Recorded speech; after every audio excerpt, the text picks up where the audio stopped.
E por que que você acha que você não é feliz ainda? Limpa. Porque eu ainda tô internada. Eu quero ser feliz sem estar internada. Cheguei a passar pelo tráfico. Cheguei a passar porque eu precisava da droga, né? Então eu tinha que fazer alguma coisa. Tô cansada de sofrer. A minha bagagem, o meu retrovisor lá atrás, eu tenho muito sofrimento. Nessa minha overdose agora, a minha sobrinha de 7 anos, ela viu. Hoje ela passa no psicólogo. Eu lembro que eu gostava de pipa e ela, aquela represária, você é menina, não brinca com pipa, é coisa de moleque, moleque macho, ela usava essa expressão, né? E com 15 anos de idade eu resolvi me assumir para minha mãe. Cheguei na minha mãe e falei, mãe, eu gosto de meninas. E foi horrível, assim, o retorno que eu tive dela. Horrível como? Uh, yeah, uh, yeah. Salve, salve família, sejam todos muito bem-vindos.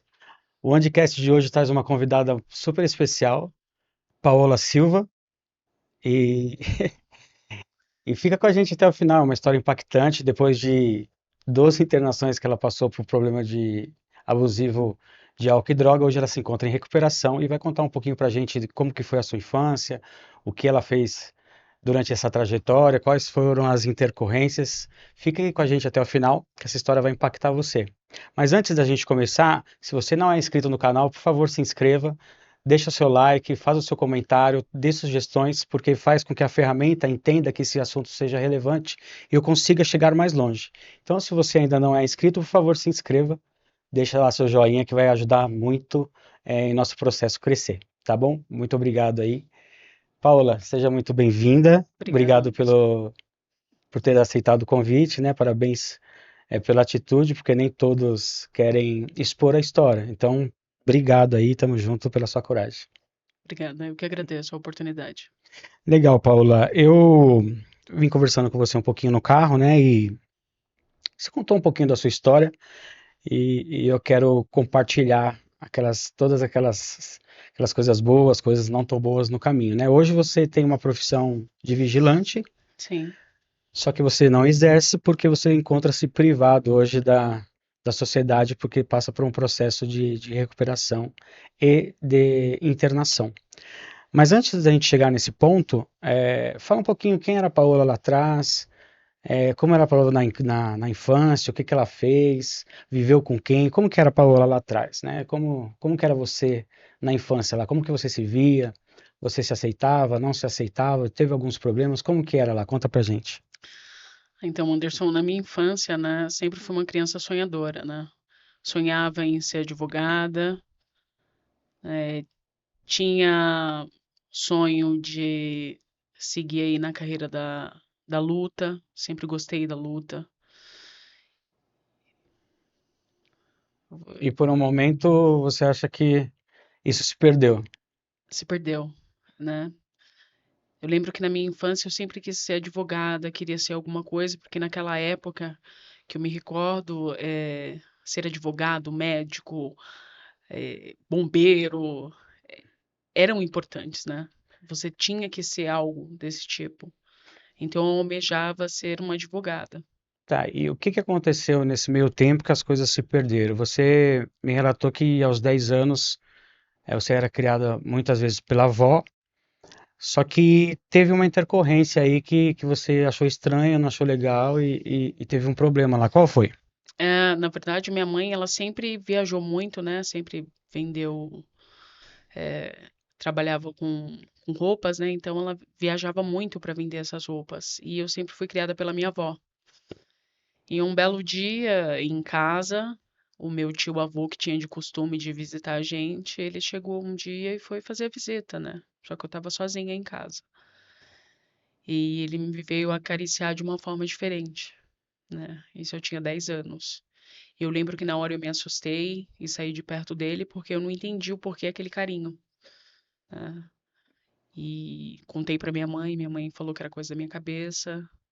Contei para os outros familiares, falaram que era mentira. E como que que a Paula, mesmo nova, se você contou algo que tinha te incomodado, essa negativa da família que muitas vezes acha que realmente o problema está na vítima, né, não no abusador.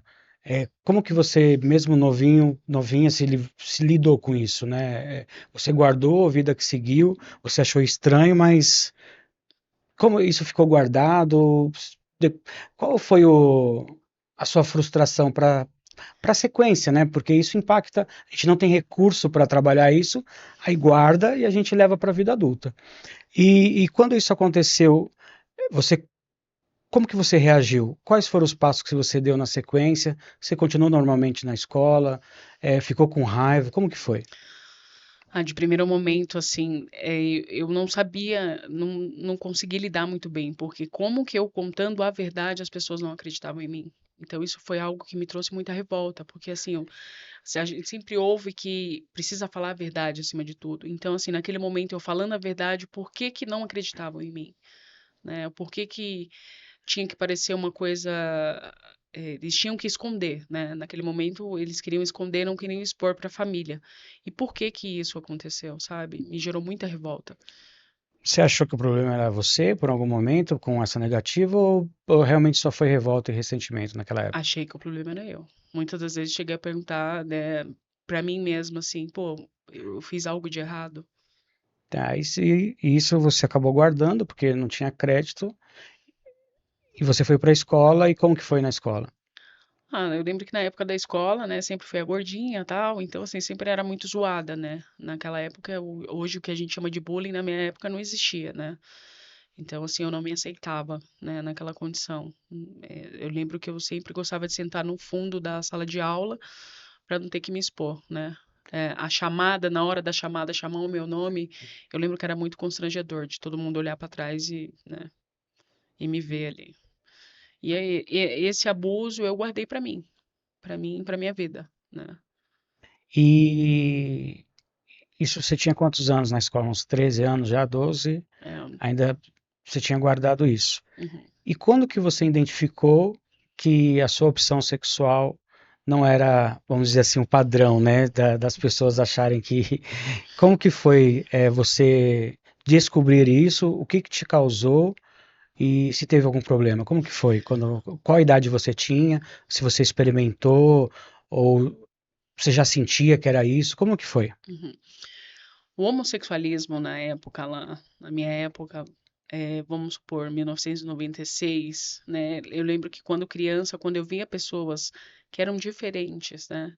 Ou uma mulher de uma forma masculinizada, ou de um homem de uma forma mais feminina, eu lembro que eu gostava de olhar para essas pessoas, porque eu me identificava. Então eu gostava de olhar, mas era algo muito reservado. Conforme eu fui crescendo na minha adolescência, eu percebia que eu olhava para as meninas e não para os meninos. Só que naquela época era algo assim escondido. Não era da forma que a gente vê hoje, né? Não tinha essa liberdade. Então era algo escondido mesmo. Então quando eu via pessoas que eu me identificava, eu ficava deslumbrada, porque eu queria ser daquela forma, mas eu não podia.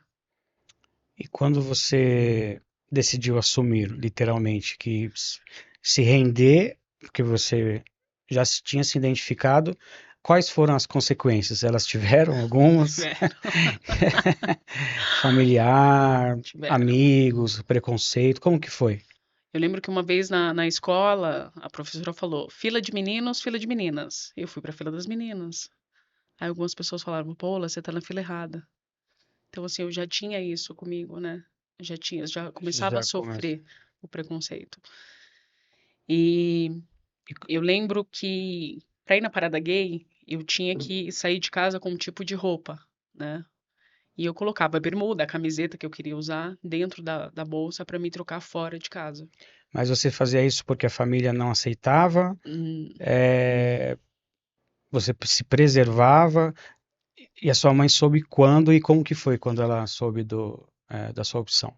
Eu fazia isso para me preservar, porque até então a minha mãe, ela não aceitava, né? Não aceitava.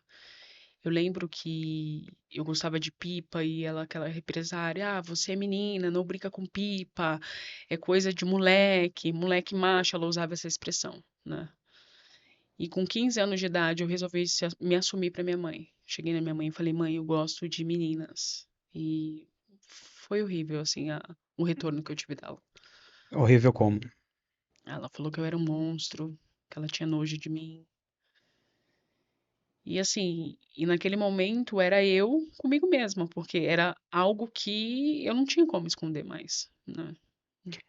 E depois dela ter dito isso, como que você reagiu? Você se enclausurou? É, ou, ou pensou, cara, eu preciso agradar minha mãe, eu preciso ver se não é isso que eu quero? Será que gerou alguma dúvida? Você já havia decidido e por mais que sua mãe tenha repudiado aquele momento, você a vida seguiu. Como que foi? Assim, naquele momento ali que eu tive aquele impacto da reação dela, eu tentei me relacionar com homens, né? Porque eu não queria ouvir mais aquilo que eu ouvia Doeu. do eu. Eu não queria ser daquela forma, né? Da forma que ela me taxava. E como as outras pessoas também olhavam, né? Então eu tentei me relacionar. E doeu muito mais. Doeu muito mais, porque ali eu já estava ferindo a minha alma. Era algo que depois, vamos supor, até mesmo de uma relação, de eu entrar num banheiro e começar a chorar. Porque não era o que eu queria, não era o que eu sentia, não era o que estava me fazendo feliz. O meu corpo não correspondia, né? Estava se sabotando para tentar agradar o outro. Isso. E nesse tempo, teve outras intercorrências ao longo do processo na escola, comércio, trabalho, rua? Como que, porque pelo que você falou, eram mais restrito realmente, né? As pessoas tinham mais ênfase na hora de criticar, ter o preconceito e tal. Uhum. E algumas pessoas acham que é demônio, acham que não sei o quê. Tem várias teorias, né? Tem, Quando a gente sai da caixa, sai da casinha, né? tem. Então, como que foi para você? Porque 15 anos, a maturidade talvez ela, apesar que não tem idade para maturidade, mas como que foi lidar? Eu já tinha um não da sua mãe, que era uma pessoa que poderia ter te acolhido ali e não teve. Uhum. Você sozinha, você e seus monstros, como que foi lidar? O que aparecia que você falava, cara, por quê, né? Eu só quero ser eu e tal, como que é? Era bem isso mesmo. Muitas das vezes eu falava, por que que eu sou diferente? Por que que eu sou assim? Eu me questionava, porque eu via as outras colegas, né, contando dos namoradinhos, tudo, e às vezes eu até inventava que eu tinha um namoradinho, que tinha conhecido, para mim fazer parte ali Aquele clã ali. daquele clã, né? Muitas das vezes eu me sabotei dessa forma. E eu tive que encarar, eu tive que assumir o que eu realmente sou com 15 anos de idade, porque assim, era eu e eu mesma, eu não tinha um apoio de ninguém. E eu já sabia que se eu me relacionasse com um homem, eu não era feliz. E assim, quando eu me relacionei com uma mulher, o meu corpo reagiu de uma forma diferente. Então, por isso que eu falo que não é demônio, entendeu? Sou eu. Ninguém me ensinou. O meu corpo, a natureza, a minha essência é essa, Você se sente completa dessa forma. dessa E as forma. pessoas não entendiam isso. Não. E esse conflito interno de por que eu sou assim e tal, não sei o quê, gerou alguma frustração em você? Muitas, muitas, né? Porque eu lembro que antes de eu cortar o cabelo, ainda dava uma amenizada. Depois que eu cortei o cabelo, até hoje, no dia de hoje, né? O preconceito tá em todo lugar, tá? Às vezes mascarado, né? Mascarado, É. mas tá em todo lugar. A família diz que aceita, mas na verdade não aceita. A família ela respeita, porque é um membro da família, tá? Mas de abraçar e falar eu aceito você da forma que você é, muitas das vezes eu não vejo dessa forma. E em todos os lugares, né? O fato de eu chegar em um ambiente onde tem várias pessoas, eu já vejo os olhares, Já né? aconteceu o dia das pessoas saírem do lugar que você está, ou te ignorar, ou achar que você é um tipo um bicho do mato, não pode aproximar que senão pega. Tipo, Já, teve esse tipo de coisa. já, já E aconteceu. Uma vez eu lembro que eu estava trabalhando e uma senhora veio pedir informação para mim e eu terminei de dar informação para ela. Ela olhou para mim e ela falou assim: Nossa, eu não sabia que pessoas como você eram tão educadas. não, não, é surreal, né? Surreal. É fora da curva, né? Elas não sei o que as pessoas pensam, mas enfim. Aí quando você se adequou, teve seus relacionamentos e tal, e por um momento a droga chegou. Uhum. E ela chegou de qual forma e por onde? Como eu sempre me achei a gordinha feia, né? Eu conheci uma moça, que se interessou por mim e comecei a ter um relacionamento. E ela fazia o uso da maconha, né? Por muitas das vezes eu relutei, não queria, porque lembro que eu falava que eu não queria usar droga, vi algumas colegas que já bebiam, então eu não queria aquilo pra mim, Por quê? porque eu vi o quanto era ruim, né? Você teve algum problema na família de drogas ou não? Não, não. Mas vi assim na escola, né? Hum, E até que um dia eu tive a curiosidade de fumar um baseado. amor à primeira vista. Gostei. Não tem Anestesiou, como. saiu da realidade. Saí da realidade. Saí da realidade, me senti empoderada. Uma nova mulher. Agora eu era a gordinha legal descolada, então mudou tudo, entendeu? Mudou o cenário, né? Entendeu? Aquela falsa ilusão de que resolvi, a fórmula mágica chegou. Isso.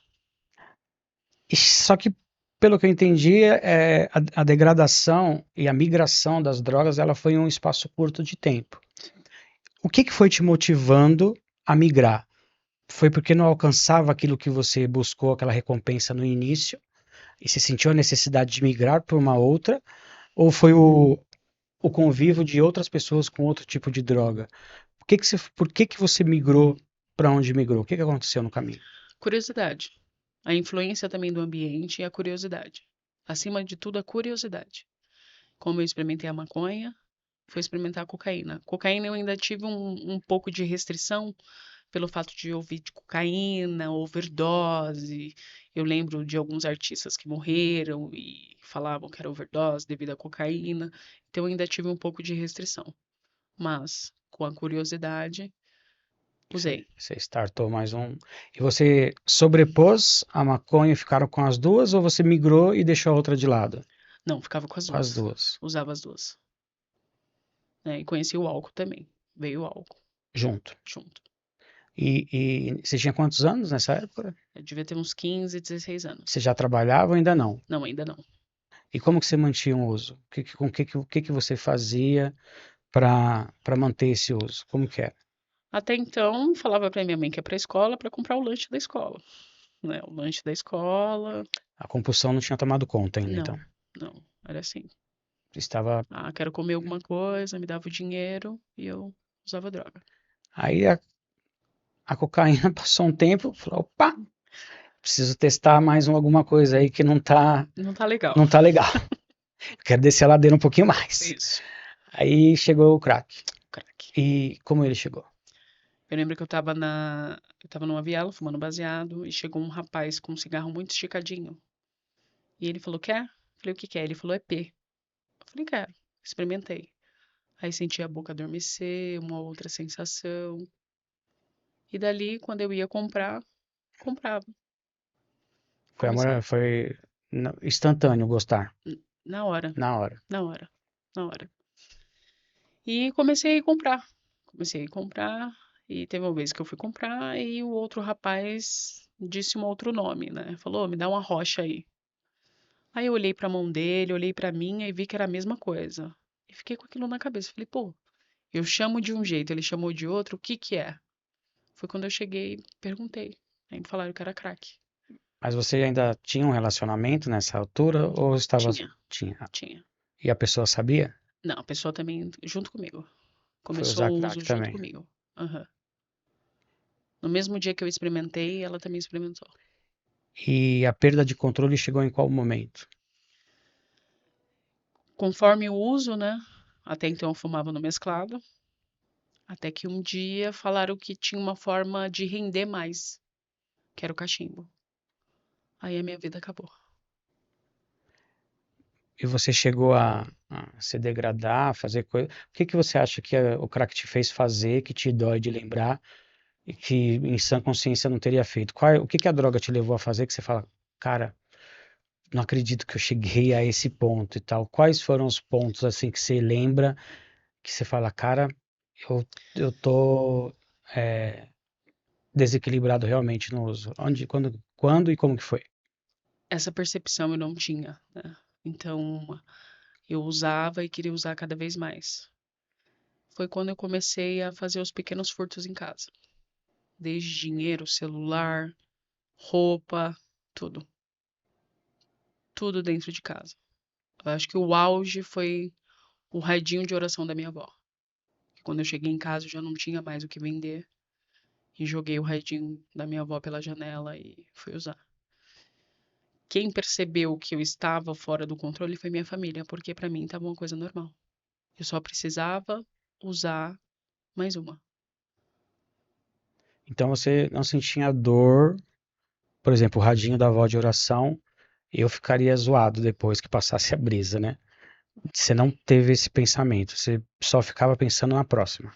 Na próxima. Não tinha essa percepção, essa dor do que ela Nada. iria sentir no outro dia quando ela fosse buscar o radinho. Não, não queria saber. Queria saber de usar. E como que era, Paula, depois que, pelo que eu entendo, o crack ele motiva você a usar mais vezes em uma maior quantidade. Uhum. Quando acabava, como que era?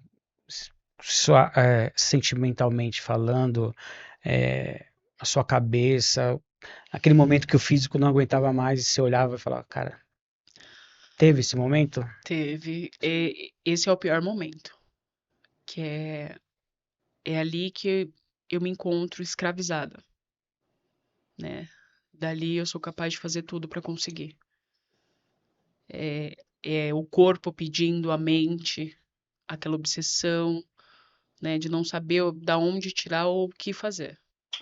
Eu não cheguei a me prostituir pela minha orientação sexual, mas a questão do ainda. Eu não sei se numa hora de brisa, de alguma coisa, dependendo do valor, se não teria acontecido. E nessa época, bom, você não tinha trampo, a família desaprovou tudo, você estava na rua Uhum, e com um relacionamento. uhum. E você chegou a colocar sua vida em risco? Tipo, assalto ou tráfico, alguma coisa do tipo? Por onde você foi navegando na época do uso da substância?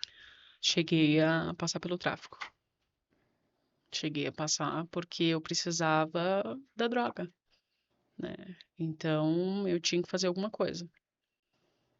Em que momento a sua família decidiu te intervir?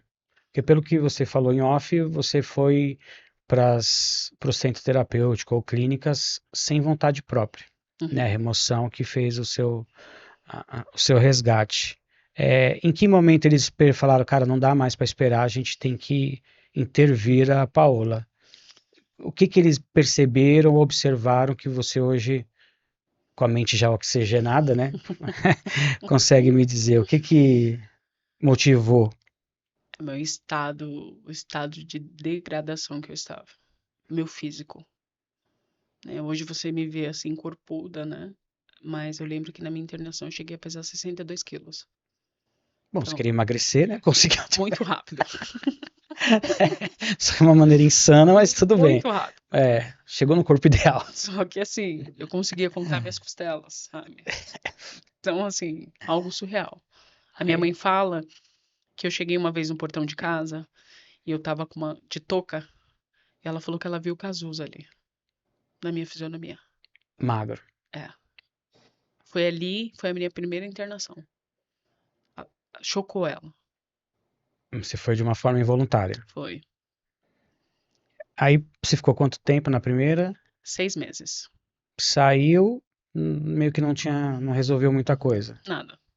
O que que você avalia de você ter ido migrando de internação por internação até chegar hoje? O que que você acha que faltou para a Paola? Por que que ela não se rendeu? Ela não admitia que tinha uma doença, que era progressiva, não aceitava a internação, ou tinha muito ressentimento guardado da família e isso pesou? O que que faltava nessas internações que você olha hoje e fala, cara, se eu tivesse aceitado isso lá atrás, talvez teria sido diferente. O que que você acha que faltou lá? A primeira clínica que eu fui internada, ela era clandestina. Então, não tinha tratamento. Tá? E pelo fato de eu ser muito nova ainda, eu não tinha consciência de que é uma doença. Então, isso é algo que, para mim, foi o que faltou, a minha consciência, pelo fato de eu de ser nova ainda, de que eu não tinha ainda queimado toda a vela que tinha para queimar, então, assim, eu ainda tinha um pouco para curtir. Você negava o que você tinha problema com droga. Sim, Não se rendia, achava que ainda tinha controle. sim.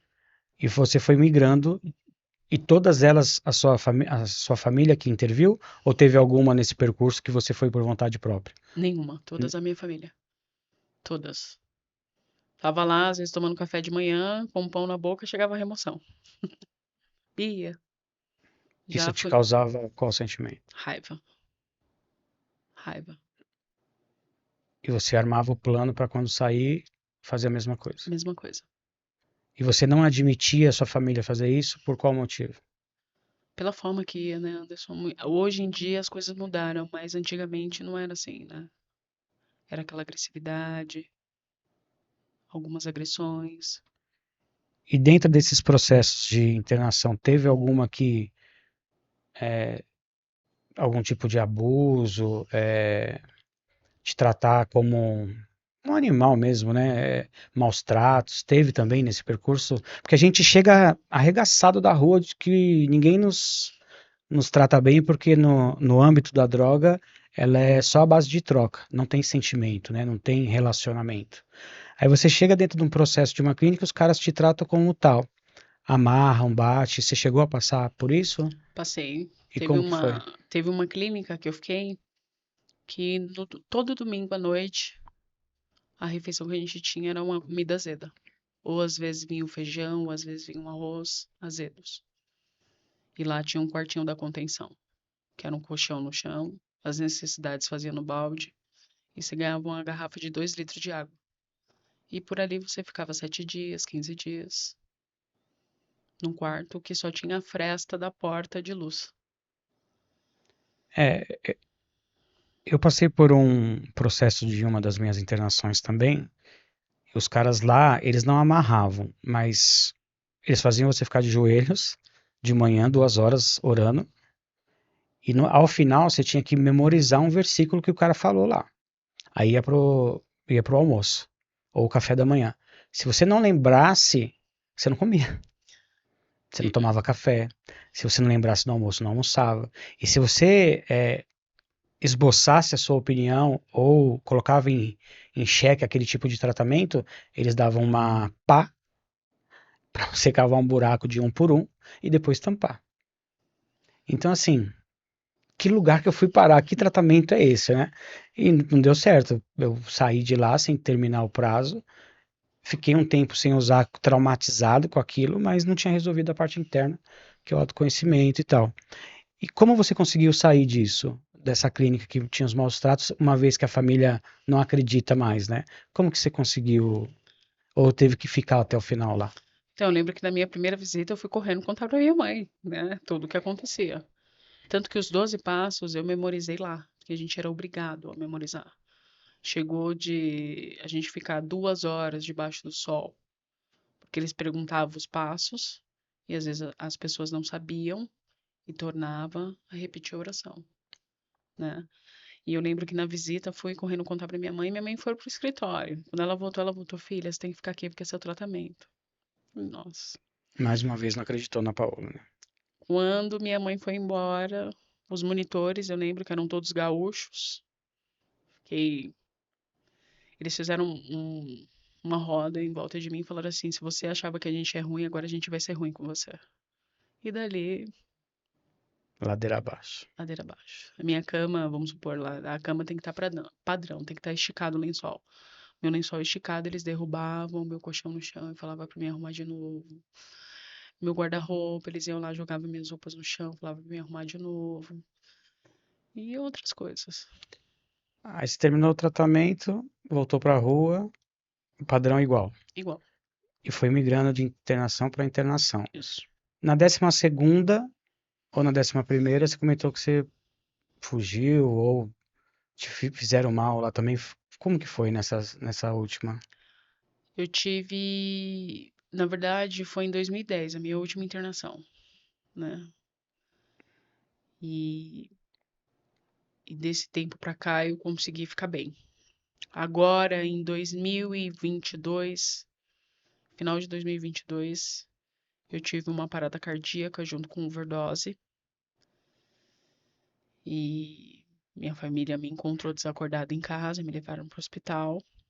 Mesmo assim, uns 2 dias eu melhorei e voltei a usar. E em março, eu fui internada compulsoriamente, né, involuntária, e fui para uma clínica onde eu fiquei 9 meses. Acabei tendo uma recaída e fui transferida para uma outra clínica. E nessa última clínica, tinha uma viagem que você falou que ia fazer e tal, e tinha uma pessoa, isso ainda te machuca muito. O que que estava programado que a família não acreditou em você mais uma vez e te frustrou? O que que aconteceu ali? Então, eu tinha feito uns planos de viajar com uma ex-namorada que eu tinha, né? A gente fez todo um projeto. Ela não sabia que eu usava droga. Eu ia conhecer as filhas dela. E era uma viagem muito importante, porque eu disse para minha mãe que quando eu voltasse, eu iria procurar um tratamento. E eu acabei passando mal no dia. Isso foi numa sexta-feira. Não, numa quinta-feira. E eu ia viajar com ela na sexta-feira. E eu lembro que eu pedi muito para minha mãe e para minha irmã não me internar. Que na segunda-feira, quando eu voltasse, ela podia me internar.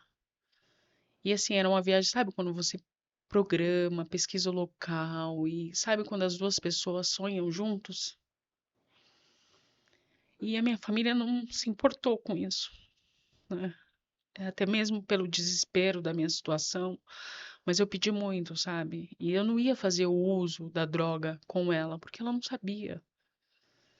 Só que eles Você não queria um momento de paz e de felicidade ali com a queriam. pessoa que você amava. E foi traído, vamos dizer assim, sem credibilidade. Foi o egoísmo, assim, né? Eles só pensaram neles, eles não pensaram em mim, não pensaram nela, né? Esse é um momento muito importante da minha vida. E foi difícil. Continua sendo, né? E aí você vai para o tratamento com esse peso de mais uma vez a família não dá aquele crédito que a gente precisa e tal. Muitas vezes eles não sabem lidar com a gente, né? E não entendem o arrombo que a gente tem dentro da gente quando se frustra. Uhum. Porque a gente não é bom com frustração. Não. Principalmente com a expectativa que foi criada em cima disso, planejado e etc e tal. Mas às vezes é o preço que a gente paga por ter prometido tantas vezes, né? E quando a gente fala a verdade, a pessoa não Não acredita. acredito. É. E você disse que saiu de lá e chegou nessa última que você tá hoje. Eu saí de lá, né? Eu tive uma recaída e fui transferida. Aí nessa outra eu tive um relacionamento dentro da clínica e como punitiva rasparam minha cabeça. É, Isso foi um problema. foi. Você quer ver uma mulher brava, mexe no cabelo dela. Raspando ainda, né? Raspou, o negócio ficou feio. E, e, e feito isso, a sua família percebeu, não percebeu? Você se manifestou, você conseguiu se manifestar, ou você se enclausurou lá e esperou a melhor oportunidade também para tentar mudar o percurso? Como que foi lá? Pelo fato deles terem raspado minha cabeça, então eles cortaram a minha visita. Então eu tinha que esperar mais 30 dias para ver a minha família. Caraca, velho. E cortaram a minha ligação também. E eu lembro que isso numa quinta-feira eu estava lá e eu pedia muito para Deus. Falava: Deus, eu tô sofrendo aqui nesse lugar. O senhor tá me ouvindo? Se o senhor estiver me ouvindo, me ajuda. Eu não aguento mais. Quando foi na quinta-feira mesmo, à noite, a minha irmã chegou lá com a minha mãe. Porque eles tiraram uma foto, tendo uma reunião, e minha irmã viu. Falou: Ué, a Paula raspou a cabeça. Aí ela achou estranho, porque eu gostava do meu cabelo, né? Fazia várias coisas no meu cabelo. E ela falou: Ué, cortar sim, agora raspar não. Aí minha irmã foi lá. E me tirou. Viu que algo estava estranho. Sim. Então, esse poder maior aí do mundo espiritual Porra. configurou a favor. Me ouviu. Deixa eu ver. Mas isso te deu uma nova esperança ou ainda não, quando você foi migrar para uma outra, que seja a última agora, né? Uhum. Para semear, quando você chegou lá, você trouxe essa espiritualidade contigo e alimentou isso? Ou você falou, cara, é só mais uma, eu não vou funcionar e tá tudo certo? Olha, pra falar bem a verdade pra você, devido à minha história, né, eu mesmo não acreditava em mim, né? Não acreditava que eu poderia sair disso. E eu sabia que esse poder superior sempre me acompanhou pelos livramentos que eu já tive vários. Só que eu não acreditava. Até que um dia eu ouvi uma reunião sua e eu fiquei impressionada. Como que você falava as mesmas palavras, as dores que eu sentia, como que você tinha passado pelas minhas dores? Isso foi algo que me comoveu, me chocou, porque você contava a minha história, mas tipo, sendo você, Anderson, sabe? Foi quando eu comecei a ver que poderia ter esperança. Porque uma pessoa que passou pelas mesmas coisas que eu, as mesmas dores, né? Como que você tinha passado por tudo isso sendo você? Então eu comecei a ver a esperança de ficar bem, de conseguir ficar limpa, de conseguir ter uma vida normal sem drogas. Você acha que dessa vez você se rendeu, assim, tá meio esgotado? Tô cansada. Tô cansada de sofrer. A minha bagagem, o meu retrovisor lá atrás, eu tenho muito sofrimento. Nessa minha overdose agora, a minha sobrinha de 7 anos, ela viu. Hoje ela passa no psicólogo, né? E hoje ela vira pra mim e fala: Titia, você vai terminar seu tratamento, né? Você vai fazer tudo direitinho. Uma criança de 7 anos me cobrando. Então, assim, o que que eu posso fazer? Eu tenho que me retratar perante ela, né? Ela tem 7 anos, ela tem uma vida toda pela frente. E olha o trauma que eu causei. Mas você carrega alguma culpa por conta disso? Ou já teve, hoje você já entendeu que você era motivado por uma doença e não pela recuperação? Hoje limpo, você é responsável, como eu sou, pela recuperação. Uhum. Como que está esse trabalhar interno da Paola, de saber que a família ainda tem receio de receber em casa, mesmo já limpa há tanto tempo, vai começar a trabalhar num centro terapêutico para ajudar as pessoas a que chegarem lá, ouvir a sua história, porque é uma corrente, né? Então é mais um gominho que nasceu, que vai ficar limpo, que vai ajudar para o próximo. Como que é lidar com isso? De esse lance da sobrinha, seu pessoal ainda não se sentir seguro com você em casa? Como que é para a Paola lidar com isso? Quais as ferramentas que ela usa? E o que que você está fazendo por você hoje que está surtindo efeito para você consequentemente, vai surtir para as outras pessoas?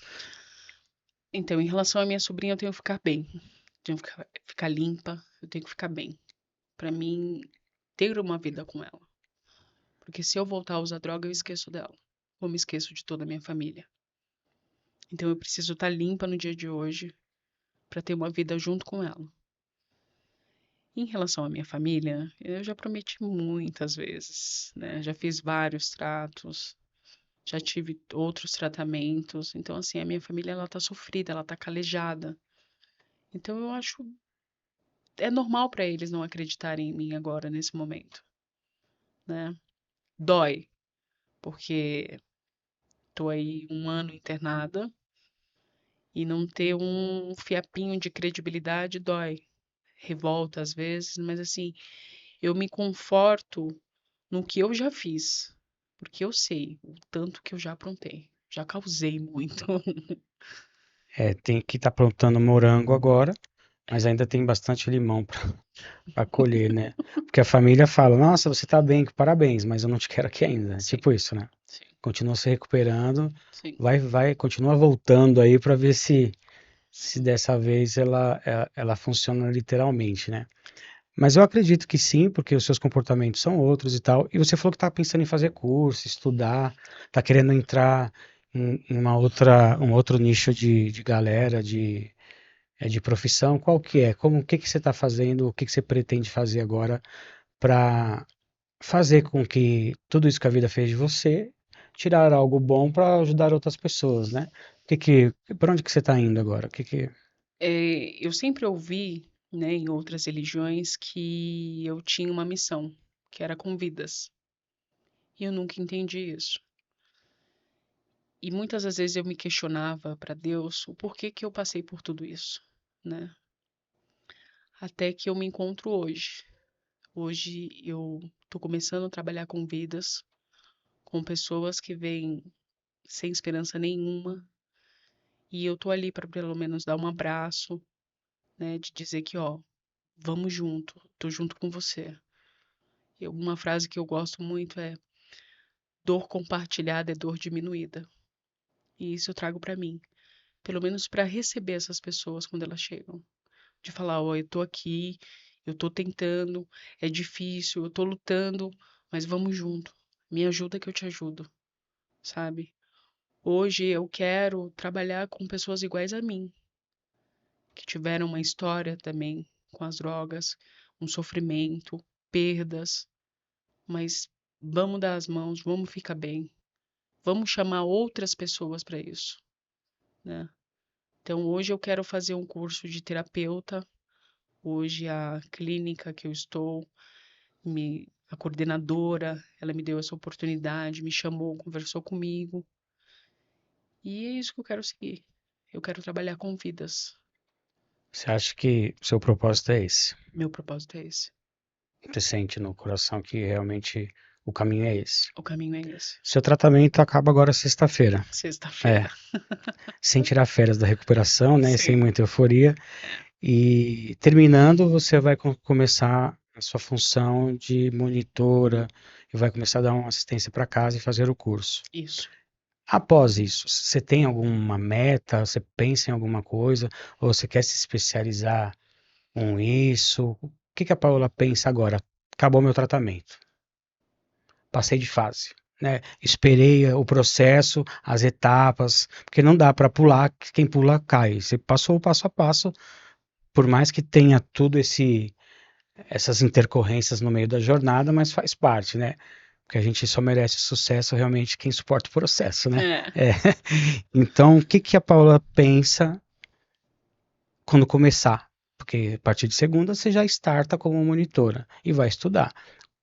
Se tem algum passo adiante que você quer chegar, que montar uma família, dar palestra, o que que você já parou para pensar isso ou ainda não? Vamos devagarzinho, que ver o que que vai dar. Ainda não, Anderson. Acho que assim, eu comecei algo e terminei, coisa que eu nunca fiz na minha vida, né? Então eu comecei um tratamento e eu terminei. Então isso para mim já é uma vitória muito grande. Vou começar a trabalhar como monitora, outra vitória. E vou atrás do curso de terapeuta. Quero ser uma terapeuta. Eu quero sentar com uma pessoa, eu quero entender o que ela está passando, eu quero poder dar um suporte para ela. Então eu vou estudar para isso. E é isso que eu quero. No momento é isso, né? Eu quero poder entender melhor tudo isso que eu passei, porque eu não tive quem me entendesse, né? Então hoje eu quero ajudar outras pessoas realmente. Esperar aquele que está sofrendo ainda nas garras da adicção chegar e você tentar minimizar e servir é uma luz na escuridão, né? Isso. E, e como que tá o lance de moradia, né? Tipo, sua família não te quer lá ainda e tal. Você pensa em daqui a um tempo morar sozinha? Você não se sente segura ainda? Prefere morar na instituição? Como que essa volta na rua, qual é o sentimento que te traz, né? Ter a autonomia de cortar o cabelo, coisa que não tinha, é, essa liberdade assistida, vamos dizer assim. Como que tá? Que é uma vitória também, né? É uma É a vitória. pessoa confiar, puta, pode ir que você É, não vai fugir, tá ligado? é, Pode ir lá e tal. Como verdade. que, como que tá o sentimento hoje? É, por mais que sejam por mais que seja simples para as outras pessoas, mas assim, o fato de eu ter ido hoje, de eu ter saído, de eu ter olhado a rua, é uma vitória muito grande, né? E por enquanto, assim, eu prefiro ficar lá, porque eu tenho medo da liberdade, né? Na minha infância, a minha mãe, ela me privou muito, né? De ir na casa de amiguinhos, de brincar. Ela me privou da liberdade. Quando eu tive a oportunidade de conhecer o mundo, né, de uma certa forma, essa liberdade me abraçou de uma forma destrutiva. Então eu tenho medo, né? Você não tem referência, né? Não tenho. Então eu prefiro hoje ficar onde eu tô, seguir as regras e ir aos poucos, mas pretendo ter minha casa, assim. Eu amo cozinhar, cozinhar para mim mesma, sabe? Pretendo, mas conforme for surgindo aí as oportunidades. Vá, mas vá com calma, né? É, Paulo, um desejo que você tem, tem algum? quero ser feliz. E por que que você acha que você não é feliz ainda? Limpa. Porque eu ainda tô internada. Eu quero ser feliz sem estar internada. Quero ser feliz na rua, na sociedade, né? Eu não quero sentir esse medo que eu tenho de ir pra rua, de sair. Hoje eu tenho medo.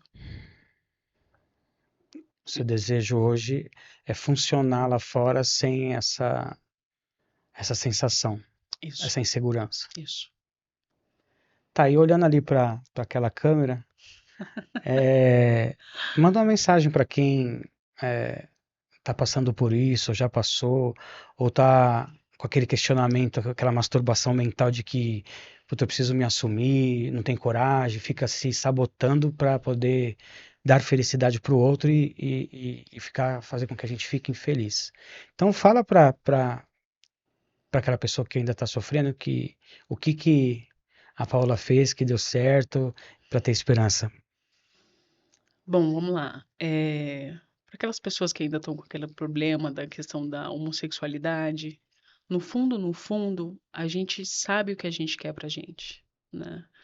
E assim, o outro não vai ser feliz por mim ou por você, né? Você tem que correr atrás da sua felicidade, do que te faz bem. E agora, para aqueles colegas, companheiros que ainda estão sofrendo nas garras da adicção ativa, existe uma esperança. Por mais que você tenha desistido da sua vida, de você mesmo, existe uma luz no fim do túnel. Tem um anjo, eu tenho certeza que tem um anjo aí que tá te puxando para cima, que fala para você sair dessa vida. Acredita nessa pessoa, porque ao longo da minha vida, Deus colocou anjos na minha vida para me tirar disso. E hoje eu tô aqui, podendo dizer para você que há esperança. Legal, pô. É engraçado você comentar isso, porque uma vez eu estava numa banca de uns caras, veio uma senhorinha na direção da onde a gente estava. E ela, tinha uns 10 caras lá, ela veio em mim, mano. Me deu um abraço e falou, ó, Deus tem um propósito na sua vida. Roubou minha brisa, né, velho? Acredito. Fiquei com aquela véia na cabeça a noite inteira, né, mano? Sei. Só que eu neguei, né, mano? Tipo, cara, tá chapando, tá? Deus não olha pra mim, pá. Aí o tempo foi passando e a gente quer correr, mas a gente precisa ser referência, mano. Precisa ter alguém lá pra falar pra eles que é possível sim parar de usar, é possível sim encontrar recuperação, uma vez drogado, sempre drogado, tem que desmistificar essa parada, Sim. sabe? E não comprar esses rótulos. É um processo, mas ele acontece, esse mundo espiritual, ele quer pessoas iguais a nós, É. descompensado, todo bagunçado, que faz só bosta. Ele quer esses caras aí, velho, pra poder realmente mostrar que existe um poder maior aí que pode nos ajudar. Tá, mas Paula, obrigado, cara, por ter Eu que aceitado o agradeço. convite. A gente já tá armando isso aí já tem um tempo, né? Verdade. Eu queria muito que você viesse, porque a sua história ela é dolorida, mas e assim, e você tá suportando, velho. Né? Você tá se permitindo a se dar mais uma chance. Sim. Então, Um ano internado, ok, mas são 365 dias sem usar, velho, tá ligado? Teve uma recaída aqui ou ali, mas você não desistiu. Eu acho que essa é a parada. É, Não desistiu. Isso faz com que a motivação de outras pessoas possam chegar. Porque passar pela quantidade de processos que você passou, é, suportar o que você suportou e hoje tá aqui, mano, tá ligado? Puta, mano, isso aí é fora de série, né? Parabéns aí mesmo obrigada.